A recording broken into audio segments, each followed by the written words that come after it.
kulomthi. Uthi ke ngoku kumuntu ogade isidiliya sakhe, umnini lo wesidiliya, manithi ndiyiboss mna, then ndinabaqeshi bam abagade isidiliya sam, okanye isidiliya ngathi intona nene ngesixhosa esivakalayo, iyadi ye-vein okanye yenatika ye-grapes okanye ye-fruits manditsho. Amen. Uthi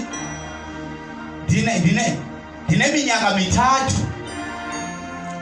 ndisiza kulo mthi ndifuna isiqhamo ndingasifumani. Uthi na 3 years ndimana ukuza kokuqala ndandizile, ndathi noba lo mthi lo kuba mhlawumbi usandutyalwa mhlawumbi awukwazi ukuba ube neziqhamo. Uthi nakunyaka wesibini weza, xa ifika kowesithathu expecte uba ngaba angafumani isiqhamo. Uthi ke ngoku kumgadi wale gadi yakhe, uthi khangela ususe lo mthi. Amen.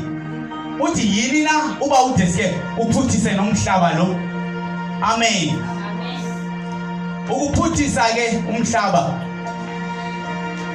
ukwenza mbi umhlaba, okanye lo mthi ungcolise umhlaba kaThixo.